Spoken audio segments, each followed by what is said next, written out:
В эфире телеканала «Якутия-24», программа «Актуальное интервью». Десятки рейсов были задержаны в эти дни в аэропорту Якутска и других городах страны в связи с метеоусловиями и другими причинами, связанными с нехваткой воздушных судов. Сотни и даже тысячи пассажиров поменяли свои планы и понесли не только материальный, но и моральный ущерб. Как их возместить, почему не у всех это получается и куда обращаться за юридической помощью, мы сегодня спросим у нашего гостя студии, адвоката Феликса Антонова. Феликс Александрович, здравствуйте. Здравствуйте. Спасибо, что выделили время ответить на наши вопросы. Какая сейчас установлена законодательством компенсация пассажирам за задержку рейсов? Ну, данный вопрос у нас в Российской Федерации регулируется Воздушным кодексом Российской Федерации, а также федеральными авиационными правилами. Так вот, этими правилами у нас установлены компенсации пассажирам, у которых рейс задержан по каким-либо причинам. Например, если рейс задерживается более 2 часов, то пассажир имеет право на бесплатный прохладительный напиток. Об этом мало кто знает. Если более 4 часов, то пассажир имеет право на бесплатное горячее питание. Если более 8 часов, то уже на бесплатную гостиницу и на проезд туда и обратно бесплатно. И багаж тоже бесплатно хранится. Об этом мало кто знает, и этим мало кто пользуется.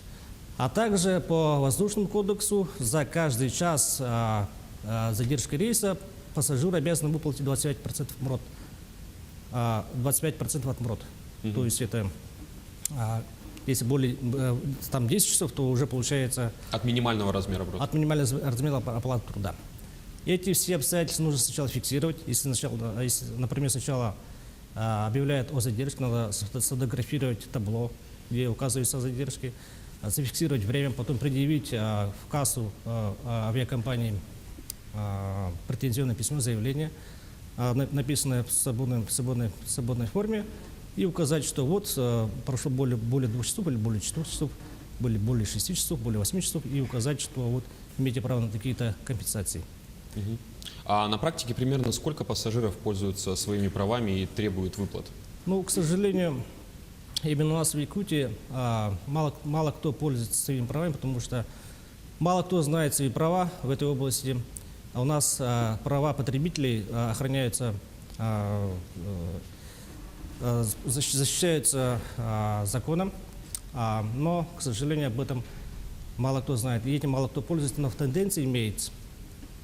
А какие действия должен предпринимать пассажир, рейс которого задержан? Вот от и до. Задержали рейс, об этом объявили в аэропорту. Что делать? В любом случае сначала предъявить письменную претензию в заявлении, дождаться, определить время, 10 суток, 10 дней или месяц на его осмотрение. Если в течение этого времени не отвечает авиакомпания, то уже или отказывается выполнить требования пассажира, то, конечно, уже обратиться в суд. А вот вы говорите о том, что пассажиры и якутяне у нас в целом мало пользуются вот этими вот самыми выплатами и предоставлением напитков, горячего питания, гостиницы, а сами авиакомпании пользуются этим и не предоставляют сами, не информируют никак граждан? Я об этом не могу сказать, так как... На практике судебной вы, наверное, сталкиваетесь? С такими делами мало когда сталкиваются, потому что мало кто обращается вообще за соблюдение своих прав в этой области. А какие на деле происходят точнее, как на деле происходит возмещение ущерба за задержанный рейс? Эти все обстоятельства нужно доказать документально. Например, если вы потратились на гостиницу, то обязательно получить квитанцию об этом. Если вы потратились на питание, то же самое, и предъявить в конце в суд. И указать, с какого времени, например, зафиксировать табло на фотографии, конечно, предъявить посадочный талон, там все фиксируется время. И все это приложить к заявлению? Конечно. Отличается ли порядок и размер компенсации на международных рейсах от региональных? В 2017 году, то есть в прошлом году, Россия вступила в Монреальскую конвенцию. Это где регулируется международный рейс. Там оплата намного больше, там до 600-800 евро, не сравнить с нашими компенсациями. Ну да, довольно серьезная сумма. Да, там совсем другие правила, и международные рейсы оплачиваются по этой конвенции. А как определяется моральный ущерб и, самое главное, как его доказать? У нас по российскому законодательству очень сложно определяется моральный вред вообще.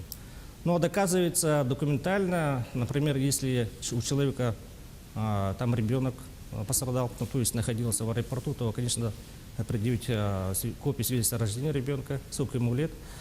Билеты, например, путевки на отдых. Туристические То есть, путевки. например, да, я опоздал на 1 день или на 2 дня, или на несколько часов, то это тоже моральный вред считается. Если у человека какие-нибудь физическая болезнь, ну, например, если у человека голова заболела, то он обратился в больницу, к врачу, и тоже нужно подтвердить документально все это. А какие документы могут помочь доказать тот факт, что в задержке рейса виновата именно авиакомпания? Ну, например, если авиакомпания мотивирует себя решением метеоусловиями, то через суд можно запросить справку с метеослужбы. Действительно ли были такие условия? Сейчас при продаже билетов компании очень часто используют такую, так скажем, меру, как страховка. На практике у нас якутяне, может быть, вы сталкивались, насколько часто пользуются страховкой своих авиабилетов и насколько, на ваш взгляд, это действенная мера? На мой взгляд, это действенная мера, но я, как вижу по практике, мало кто этим пользуется. А куда пассажир может обратиться за помощью в составлении претензий перевозчику? Естественно, только к адвокатам или к юридическим компаниям. В данное время у нас нет адвокатской монополии, поэтому юридическая компания тоже может обратиться. А не могли бы вы немного прояснить ситуацию по ценам, каков прайс в наши дни? Каждый адвокат, каждый юрист оценит свою деятельность индивидуально. Вот, к примеру, в вашей компании сколько будет стоить в среднем услуги того, чтобы составить заявление и помочь человеку возместить свои... Составить исковое заявление у нас составляет от 2 до 5 тысяч рублей.